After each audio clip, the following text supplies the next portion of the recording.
Shalom saudara-saudara, kita bertemu lagi dalam kasih Tuhan Yesus pada kesempatan pagi hari ini.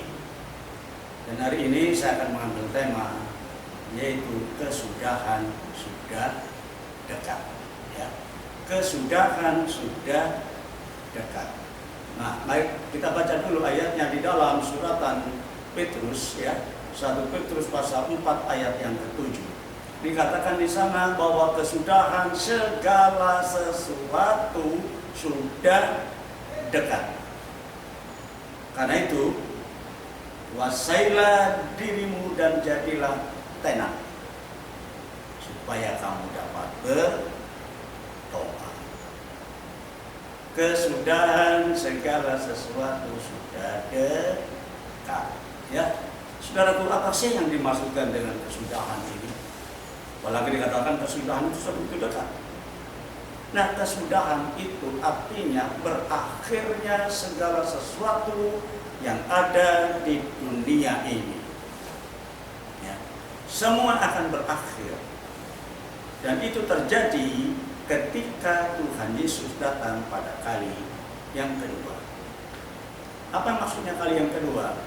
Karena Tuhan Yesus pernah datang kali yang pertama sebagai juru selamat. Ketika dia datang lewat kandungan Maria, ya, kemudian Yusuf tunangannya, dia berpikir ini dia hamil, saya belum menikahi dengan dia. Maka diam-diam karena dia seorang tulus hati mau menceraikan Maria. Tapi malaikat datang kepadanya dalam mimpi dan berkata, Yusuf, jangan takut, kau ambil Maria sebagai istrimu. Karena kandungannya itu berasal dari Roh Kudus. Dan anak yang dilahirkan nanti itu adalah kudus. Dan dialah akan menjadi juru selamat bagi umatnya. Terimalah dia. Jadi ketika Yesus datang pertama kali, dia datang sebagai juru selamat, menyelamatkan orang berdosa. Dan itu kemudian dilaksanakan lewat kematiannya di atas kayu salib. Dia tanggung semua orang berdosa. Dia yang tidak berdosa itu telah dijadikan dosa supaya kita yang berdosa itu dibenarkan. Tetapi karena dia adalah Allah sendiri, maka pada hari ketiga dia bangkit dari kematian, dan selama kebangkitannya dia datang kepada murid-muridnya untuk memberikan kekuatan dan memberitakan tentang kerajaan Allah. Dan yang pada akhirnya dia naik ke surga, disaksikan oleh murid-muridnya. Nah, ketika murid-muridnya menyaksikan itu dan bengong, malaikat Tuhan datang kepada mereka dan berkata, kenapa kamu melihat dia naik ke surga? Dia yang naik itu nanti akan turun kembali. Wow, dia akan turun kembali. Sama yang pernah dikatakan kepada murid-muridnya, jangan gelisah hatimu, karena aku pergi untuk menyediakan tempat bagimu. Dan kalau tempat itu sudah selesai, aku akan datang kembali untuk menjemput kamu, supaya di mana aku ada, di situ kamu juga ada. Nah, saudara, Tuhan Yesus akan datang kembali pada kali yang kedua, ya, untuk menjemput murid-muridnya, untuk menjemput setiap orang percaya. Dan hal itu tidak datang begitu saja, akan ditandai dengan banyak hal terjadi di dunia ini. Ya, saudara, karena dunia ini akan dihancurkan semua. Jangan berpikir bahwa dunia yang sudah kita lihat, kita diami, yang begitu indahnya luar biasa, satu saat habis. Ya, satu saat sudah cukup waktunya, kesudahan sudah selesai. Ya, saudara, kita tidak akan lama kok di dunia ini. Suatu saat dunia ini akan dihancurkan. Dan mungkin saja sebelum dunia ini hancur, kita sudah berangkat ke dunia. Ya, karena kita tidak tahu umur kita berapa. Berarti dunia ini bukan tempat kediaman kita yang kekal, saudara, ya. Tempat kediaman kita nanti setelah langit baru dan bumi yang baru. Kapan itu terjadi? Ketika Tuhan Yesus datang, ya. Dan kesudahan itu benar selesai. Ya, satu saat ketika Tuhan Yesus lagi mengajar, datanglah murid-muridnya dan bertanya, ya guru, mau tanya nih, bila manakah itu akan terjadi? Dan apakah tanda-tandanya kalau itu akan terjadi? Wow, seorang murid yang luar biasa, saudara. Ketika mengikut Tuhan, bukan hal-hal duniawi ini yang ditanyakan, bukan perkara-perkara jasmani ini yang kemudian menjadi pertanyaannya, kapan Tuhan berkati saya, kapan Tuhan ubah hidup saya. Tidak. Tapi yang ditanyakan adalah tentang hari-hari akhir. Kapan itu terjadi? Apa tanda-tandanya? Ya, karena Tuhan mengatakan kesudahan sudah begitu dekat. Ya, maka Yesus menjawab, waspadalah, hati-hati dan berjaga-jagalah supaya kamu jangan sampai disesatkan. Ya, inilah salah satu tandanya, katanya. Sebab banyak orang yang akan datang dengan memakai namaku dan berkata, akulah dia. Dan saatnya sudah dekat. Janganlah kamu mengikut mereka. Saudara, ada saatnya orang datang dengan nama Tuhan. Ya, hati-hati. Ya, Tuhan itu adalah firman. Jadi kalau datang dengan nama Tuhan, dia datang dengan firman. Hati-hati, saudara. Hari-hari terakhir banyak pengajar-pengajar yang menyesatkan. Ya, dia menggunakan firman Allah untuk menyesatkan. Hati-hati. Benar. Ya, sebab itu kita sebagai orang percaya, saudara-saudara sekalian, sebagai orang percaya, perlu mendapatkan penggembalaan yang benar. Jadi kalau saudara datang ke satu gereja, datanglah untuk digembalakan, bukan menjadi domba-domba liar yang pindah sana, pindah situ, ke sana, ke sini, saya suka-suka akulah. Ya, tidak. Kita harus digembalakan dengan benar. Sebab gembala itu punya tanggung jawab memberi makanan rumput yang hijau kepada domba-dombanya supaya terpelihara dengan baik. Ya, hati-hati, kata Tuhan. Akan ada orang-orang datang dengan namaku dalam arti memberitakan kebenaran firmanku dengan penyamaran, ya, untuk kepentingan sendiri, ya. Dan apabila kamu mendengar tentang peperangan, ini salah satunya lagi, ya, dan pemberontakan, janganlah kamu terkejut. Kalau terjadi peperangan, kamu jangan terkejut, saudara, itu satu tanda. Sebab semuanya itu harus terjadi dulu. Ya, tetapi itu tidak berarti kesudahannya itu sudah datang. Itu sebagai tanda awal. Itu hati-hati, kamu bisa membaca zaman ini, saudara, lihat. Dan nanti dikatakan oleh Tuhan, bangsa akan bangkit melawan bangsa dan kerajaan melawan kerajaan. Dan akan terjadi bencana alam seperti gempa bumi yang dahsyat di berbagai tempat, di mana-mana. Dan akan ada penyakit sampar dan kelaparan. Wow. Penyakit sampar sekarang lagi kita alami, saudara, penyakit sampar itu di mana-mana. Ya, sekarang peperangan kita bukan secara fisik dengan manusia, tetapi dengan yang tidak kelihatan, yang namanya penyakit sampar. Yang melanda, yang menimpa semua orang dari segala lapisan dan golongan. Yang kaya, yang miskin, yang bodoh, yang pintar, yang tua, yang muda, semua mendapat persoalan penyakit. Nah, saudara, bila tanda-tandanya, saya, terjadi hal-hal yang mengejutkan di mana-mana, ya, tanda-tanda yang luar biasa itu Tuhan berikan kepada kita. Jadi sekali lagi, kalau kita sekarang berada dalam situasi yang seperti ini, ya, ada penyakit sampar, ada kelaparan, ya, kelaparan karena banyak yang di PHK, banyak, ya, penjual-penjual makanan yang nggak laku. Aduh, saatnya sekarang, saudaraku, ini salah satu tanda bahwa kesudahan itu sudah dekat.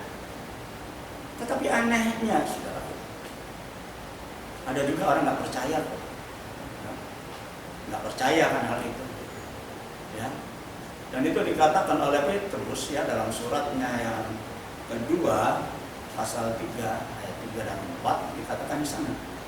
Yang terutama harus kita sadari saudara ya, kita harus ketahui, kita harus sadari ialah bahwa pada hari-hari terakhir, hari-hari menjelang kesudahan itu akan tampil pengecek, pengolok dengan ejekan-ejekannya, yaitu orang-orang yang hidup hanya mengikuti hawa nafsu, mengecek, mengolok. Ya. Bukan saja orang yang di luar Kristus, di dalam Kristus pun demikian. Ya. Kata mereka, di manakah janji tentang kedatangannya itu? Sebab sejak zamannya bapak-bapak leluhur kita meninggal, segala sesuatunya masih tetap sama, ya. Seperti pada saat dunia ini dijadikan, diciptakan, sama. Mana? Gak ada itu hari terakhir. Dunia ini akan kekal untuk selama-lamanya. Ingat, sadar, waspada, hati-hati. Hari-hari terakhir banyak orang yang tidak percaya tentang kedatangannya. Nah saudara, kalau dulu saudara pernah dengar ada satu ajaran namanya peta saman. Ya, peta saman ini yang ujungnya adalah memberitakan tentang langit baru dan bumi baru. Ya, perhitungannya adalah sama ketika 7 hari Allah menciptakan langit dan bumi. Ya, hari pertama, kedua, ketiga, keempat, kelima, 6 dan 7. Nah, menurut suratan Petrus dikatakan 1 hari bagi Tuhan itu sama dengan 1000 tahun bagi manusia. Sehingga kemudian 7 hari itu diperhitungkan di dalam jangka waktu yang 7.000 tahun. Ya. Kemudian dibagi, dipilah-pilah. 2000, 2000, 2000, dan 1000. 2000 tahun yang pertama itu dimulai dari Adam sampai Abraham. 2000 tahun lamanya. Kemudian dari Abraham sampai Tuhan Yesus datang ke dalam dunia itu 2000 tahun. Dari Tuhan Yesus datang ke dalam dunia yang pertama sebagai juru selamat dan kemudian nanti datang kembali pada kali yang kedua sebagai raja di atas segala raja itu adalah 2000 tahun. Nah, kemudian sisanya 1000 tahun itu adalah kerajaan milenium atau kerajaan 1000 tahun. Itu ajaran-ajaran yang populer sejak zaman dulu, tetapi kayaknya sekarang sudah nggak muncul lagi. Karena pengejek-pengejek ini bisa mengeluarkan ejekannya. Mana buktinya? Katanya dari Tuhan Yesus sampai kedatangan lagi 2000 tahun. Sekarang sudah tahun 2020. Kelebihan 20 tahun. Tuhan Yesus belum datang kan? Bohong. Mana? Saudara, itu yang terjadi. Banyak orang tidak percaya, pada akhirnya karena melihat kenyataan itu belum terjadi, maka kemudian mereka akan mengumbar hawa nafsunya, melakukan tindakan-tindakan yang brutal dan lain sebagainya.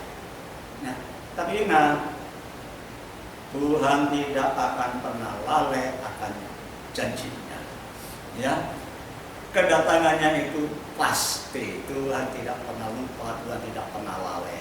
Ya, dalam 2 Petrus pasal 3 ayat 9 dan 10 dikatakan di sana, Tuhan tidak lalai menepati janjinya. Sekalipun ada orang-orang yang menganggapnya sebagai kelalaian. Tetapi kenapa enggak datang sampai hari ini? Sampai kemudian ada perpanjangan waktu. Tetapi ya sabar terhadap kamu. Karena Ia menghendaki supaya jangan ada yang binasa, melainkan supaya semua menggunakan kesempatan untuk berbalik dan bertaubat. Ini saudara, Allah yang penuh dengan cinta kasih, Allah yang penuh dengan kemurahan. Itu Dia tidak ingin semua orang binasa. Kalaupun mungkin menurut peta saman itu 2000 seharusnya kemarin sudah datang, tetapi kenapa sampai terjadi perpanjangan? Saudara, sekali lagi itu bukan secara kebetulan, tetapi memang bukan perpanjangan. Sabar, memberi kesempatan bagi kita, saudaraku. Siapa yang berbuat dosa segera bertobat. Siapa yang tidak hidup sesuai dengan firman Allah, segera bertobat. Sebab Tuhan Yesus kedatangannya pasti. Ya, haleluya. Nah, tetapi dikatakan dalam Revelations 1 ayat 9 tadi, tetapi hari Tuhan tiba seperti pencuri. Nah, pencuri itu tidak ada datang ke rumah orang mencuri, kemudian ketika datang permisi dulu. Permisi, ya Pak, ada apa? Saya mau mencuri. Gak ada. Pencuri itu diam-diam. Tiba-tiba barang kita sudah hilang. Ketika dia masuk ke dalam rumah, maka ketemulah yang namanya gombal. Tahu gombal ya? Gombal itu kain yang larah, gitu ya. Nah, ketemu dengan gombal. Tetapi pencuri tidak akan pernah ambil gombal. Walaupun tersembunyi di lemari, dia buka. Dan ketika ketemu barang berharga, maka pencuri itu ambil dan bawa. Nah, Tuhan Yesus datang digambarkan sebagai pencuri seperti itu, saudara, tanpa memberitahu dulu. Tapi tanda-tanda sudah diberikan bahwa kedatangan Tuhan sudah begitu dekat, waktunya, kesudahan itu sudah dekat. Tapi dia tidak akan pernah memberitahu kapan itu terjadi, ya, karena tidak ada seorang pun yang tahu. Ketika Tuhan Yesus ditanya, dia pernah berkata begini, tidak ada seorang pun yang tahu. Malaikat pun tidak, anak itu sendiri pun tidak, kecuali Bapa. Bukan berarti Yesus tidak maha tahu. Tapi karena ketika dia datang ke dalam dunia sebagai anak Allah, dia taat kepada Bapaknya, tunduk kepada Bapaknya, ya maka dikatakan hanya Bapa saja yang tahu. Tapi jelas kedatangannya dikatakan tadi seperti pencuri. Ketika dia datang, dia tidak mengambil orang Kristen yang seperti gombal. Ya, banyak orang Kristen seperti gombal. Oh, semua berdaki, semua tidak. Tetapi orang Kristen yang berharga di mata Tuhan. Haleluya. Itulah yang dibawa, sama seperti pencuri. Dia tidak akan bawa gombal, tapi dia bawa barang berharga, diangkat. Luar biasa. Tuhan, dia tidak datang mencari orang Kristen gombal, tapi orang Kristen yang berharga di matanya. Ya, Tuhan datang seperti pencuri, dan pada hari itu langit akan lenyap dengan gemuruh yang dahsyat, dan unsur-unsur dunia akan hangus dalam nyala api, dan bumi dan segala yang ada di atasnya akan hilang lenyap. Sirna semua. Oh, dahsyat. Ya, itu pasti terjadi karena Tuhan tidak akan pernah lalai akan janjinya, tepat pada waktunya. Saudaraku, dikatakan hanya penguluran waktu karena kepanjangan sabar saja. Maka dia mengulur waktu supaya kita bertobat. Tetapi kalau sampai benar-benar saatnya terjadi, Tuhan tidak akan pernah berkepanjangan waktu lagi. Dia akan datang. Ya. Nah, itulah sebabnya apa yang harus kita perbuat sekarang, ya, menghadapi atau sedang menunggu kesudahan itu. Apa yang harus kita kerjakan? Apa yang harus kita perbuat?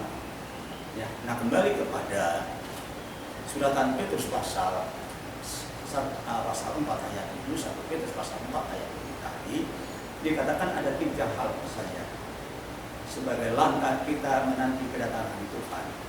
Yang pertama, kuasai diri. Kuasai diri, penguasaan diri. Ya. Dan yang kedua, menjadi tenang. Tenang. Ya. Dan yang ketiga, tetap berdoa kepada Tuhan. Hanya 3 saja langkah-langkah kita ambil, saudaraku, untuk kita menunggu kedatangan Tuhan, menantikan kesudahan ini, dan kita masuk ke langit baru dan bumi baru. Haleluya. Nah, kita lihat yang pertama, langkah apa yang kita buat. Pertama adalah menguasai diri. Penguasaan diri ini artinya bahwa kita tetap bertahan pada tujuan kita. Dalam mengikut Yesus pasti punya tujuan, ya. maka kita harus bertahan pada tujuan itu. Dan apapun yang terjadi, kuasai diri dan tetap bertahan pada tujuan. Dalam 1 Korintus pasal 5 ayat 15 ayat 58. Di sana dikatakan bahwa karena itu saudara-saudaraku yang terkasih, berdirilah kokoh, berdirilah kuat, berdirilah teguh, jangan sampai goyah. Dan selalu giatlah di dalam pekerjaan Tuhan, di dalam ibadah kita, dalam pelayanan kita kepada Tuhan. Sebab kamu tahu bahwa dalam persekutuan dengan Tuhan, jerih payah kita tidak sia-sia. Oh, saudara, mari tetap bertahan, jangan goyah. Ya, situasi apapun yang terjadi di sekeliling kita, berdiri teguh, jangan goyah. Ya, tetap melangkah, bahkan berlari-lari kepada tujuan. Ya, dan berlari-lari kepada tujuan, sasaran, target, bukan balik kucing. Tidak, tapi terus menghadap ke depan, lari kepada tujuan untuk memperoleh hadiah, yaitu panggilan surgawi dari Allah di dalam Kristus Yesus. Haleluya. Tetap jangan goyah, saudara, berdiri teguh dan tetap kepada tujuan. Ya, jadi penguasaan diri ini tetap pada langkah kita, tetapi juga penguasaan diri ini kita tetap pada ajaran firman Tuhan. Kita berpegang kepada ajaran firman Tuhan, bertahan. Karena dalam 2 Timotius pasal 4 ayat 3 sampai 5 di situ dikatakan, karena akan datang waktunya, saatnya, bahwa banyak orang tidak akan dapat lagi menerima ajaran yang sehat, ajaran yang benar, tetapi mereka akan mengumpulkan guru-guru, pengajar-pengajar menurut kehendaknya. Jadi pengajar itu harus menurut kehendak loh ya, untuk memuaskan keinginan telinga mereka. Wah, jadi bukan pemberita itu yang mendominasi untuk menyampaikan firman, tetapi pendengar itu yang mendominasi, mengarahkan pembicara itu untuk berbicara menyenangkan telinganya. Haleluya. Hati saudara, mereka akan memalingkan telinganya dari kebenaran dan membukanya kepada dongeng. Ya, jadi kalau firman Allah itu dalam bentuk yang lucu, humor, ya, bentuk cerita-cerita yang lain, senang dengar. Humor memang dibutuhkan, saudara, ketika penyampaian firman Allah, supaya tidak terjadi ketegangan waktu kita mendengar, ada variasinya. Tapi kalau humor terus melawak terus dari awal sampai akhir, hati, saudara. Memang telinga itu disenangkan, tetapi hidup tidak akan pernah juga. Hati, ya. Tapi itu sudah sebabnya kuasai diri kita, saudara. Jadi dalam segala hal, kalaupun kita harus menderita sekarang ini, entah bentuk penderitaan atau model apa, tetap lakukanlah ya pekerjaan kita sebagai saksi Kristus, pemberita Injil, dan tunaikanlah tugas pelayanan yang dibebankan kepada kita. Jangan goyah, kuasai diri kita.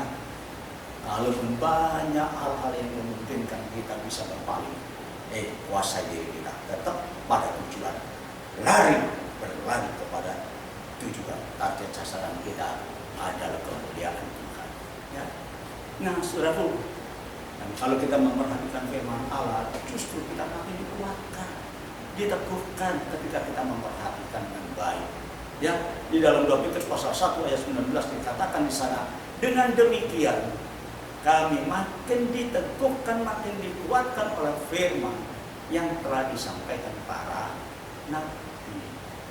Ketika kita mendengar firman Allah yang disampaikan para pembicara, kita akan semakin dikuatkan. Ya, karena Allah nggak mungkin sekarang berbicara langsung dari langit. Dia suruh utusan-utusannya, hamba-hambanya yang dipercaya menyampaikan. Ya, dan kita nanti ditentukan cuma syaratnya, alangkah baiknya kalau kamu memperhatikan firman itu ya, sama seperti memperhatikan pelita yang bercahaya di tempat yang gelap sampai fajar menyingsing dan bintang timur terbit bersinar di dalam hati ini. Amin. Tetap di dalam langkah tujuan, tetap pada ajaran kita. Mari kita kuasai diri kita, bertahan, ya. Haleluya. Nah, yang kedua, ya, sambil kita menguasai diri, tetapi satu hal, menjadi tenang. Tenang itu artinya nggak bingung, nggak gampang panik, tenang, saudara. Kita tahu masalah yang terjadi sekarang ini cukup membingungkan, cukup membuat sedih, cukup membuat masalah. Tapi Alkitab katakan tenang. Ya, ketenangan itu akan jauh lebih baik daripada kepanikan. Hadapilah segala sesuatu dengan tenang.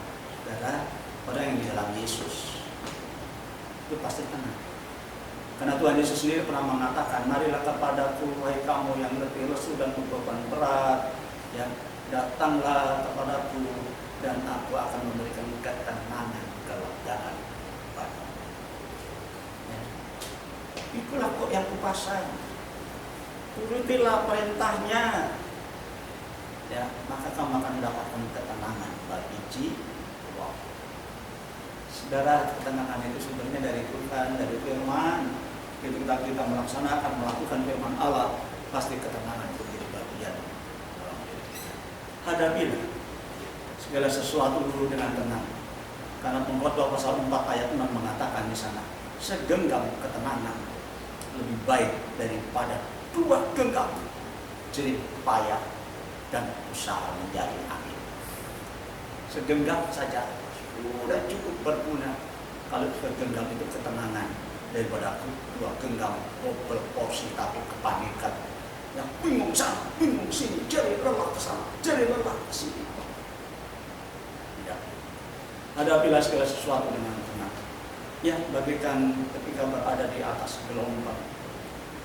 Ya, ketika Tuhan Yesus menyuruh murid-muridnya pergi berlayar, dia masih bergumul dalam doa. Dan ketika mereka sampai diseberang oleh angin sakal, oleh gelombang di tengah laut, Tuhan Yesus berjalan di atas air. Luar biasa. Tuhan Yesus tidak pernah tinggalkan kita, saudara, dalam kondisi apapun juga. Ternyata Tuhan Yesus datang. Berjalan di atas air dan mereka semua ketakutan karena menganggap itu hantu.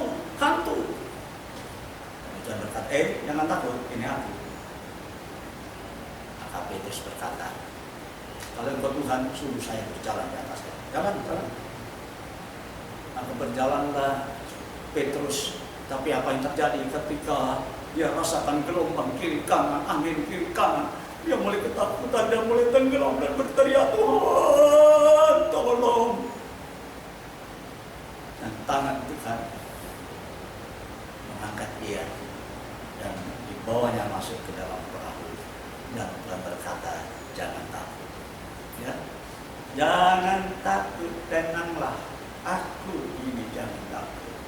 Saudara, ketenangan akan sanggup menghadapi gelombang apapun. Tidak bisa dipungkiri kalau masalah terjadi membuat kita panik, ya. Tetapi saudara percaya, saudara, Tuhan mengatakan, tenang hadapi segala sesuatu. Tenang, dan tenang. Nah, kenapa saudara ketenangan itu? Kita tadi mengatakan supaya kamu dapat berdoa. Jadi yang ketiga, berdoa. Yang pertama, kuasai diri. Yang kedua, tetap pada tujuan. Dan yang ketiga adalah berdoa. Kelihatannya remeh berdoa, saudara. Tapi doa orang benar itu sangat besar kuasanya. Segala sesuatu digagalkan, kekayaan kita untuk menolong, kesulitan kita kadang gagal, kekuatan fisik kita kadang gagal, tetapi hanya dengan doa. Doa, tinggal sudah percaya, doa itu memiliki kuasa yang sangat luar biasa. Sebab itu Tuhan ajarkan kita untuk berdoa. Tatkala kita menghadapi situasi sebagai tanda-tanda kesudahan alam ini, maka saudara, kita harus tetap menguasai diri, kita harus tetap fokus pada tujuan, dan kita tetap berdoa. Ya, Tuhan Yesus contoh satu-satunya. Dalam segala hal dia selalu awali dengan doa. Ketika dia mau kasih makan saja murid-muridnya yang 5.000 orang itu, maka roti itu dibawanya lebih dulu dengan mengucap syukur dan berdoa kepada Bapa. Doa. Tuhan Yesus tidak hanya sekedar atau bisa mengajar, tapi dia bisa memberi teladan. Apapun yang kita akan kerjakan dahulu dengan doa. Bagaimana dengan kita? Suka berdoa? Mau makan saja, cuma nawari Tuhan, ya, tak berdoa, nawari. Tuhan Yesus makan, jawab Tuhan, ya, tidak saudara mengucap syukur berkatnya. Nah, Tuhan mengajar kita untuk berdoa dalam Matius pasal 26 ayat 21 dikatakan, berjaga-jagalah dan berdoalah supaya kamu jangan jatuh ke dalam pencobaan.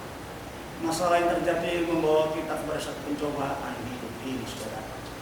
Roh memang penurut, ya, hati berkehendak, tapi tubuh ini lemah, daging ini lemah.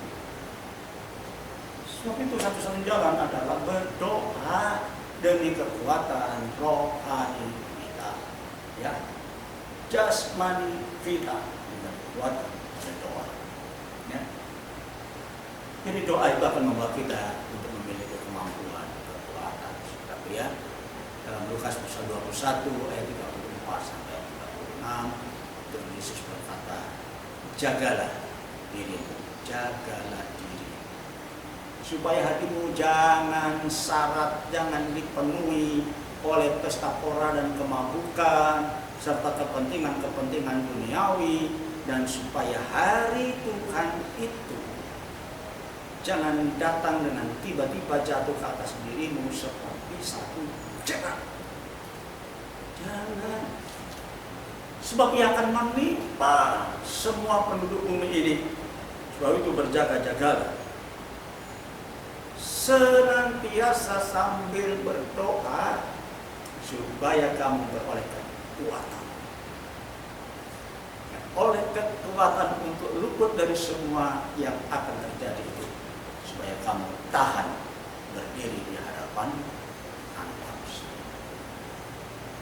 Saudara, marilah kita bersyukur kepada Tuhan karena Tuhan masih memberi kesempatan kita mendengar firman Allah. Ya, Puji Tuhan, sekali lagi apa yang terjadi sekeliling kita, terutama dalam saat-saat sekarang ini, adalah salah satu bukti walaupun Tuhan Yesus belum datang, karena perpanjangan waktu, karena kasih kemurahannya memberikan kita kesempatan untuk bisa kita sadar diri dan bertobat. Tapi itulah tanda-tandanya. Dan tatkala kita menghadapi segala sesuatu yang terjadi seperti sekarang ini, mari kita tetap menguasai diri, ya, tetap pada tujuan, dan tetap kita berpegang kepada kebenaran firman Allah. Ya, jangan kemudian malah firman Allah dijadikan perbantahan seperti sekarang ini. Aduh, sudah kasihan. Ya, satu dengan yang lain saling menyalahkan, merasa dirinya jauh lebih benar. Tidak. Dijauhkanlah kiranya. Ya, marilah kita tetap memiliki firman Allah dengan kerendahan hati sebagai makanan hidup rohani kita, karena manusia hidup bukan hanya oleh roti saja, tetapi oleh setiap perkataan yang keluar dari mulut Allah. Dalam firman Allah menjadi bagian dalam hidup kita. Kita tetap kepada ajaran-ajaran Tuhan sendiri, dengan ajaran manusia. Tetap pada tujuan, dan jangan lupa kita tetap berdoa, ya, berdoa, dan berdoa. Nah, saudara, karena kedatangan Tuhan itu pasti, maka kita harus waspada dengan jalan kita tetap menguasai diri, tetap fokus pada tujuan, dan kemudian tetap berdoa. Saya yakin Tuhan memberkati kita. Amin. Tuhan.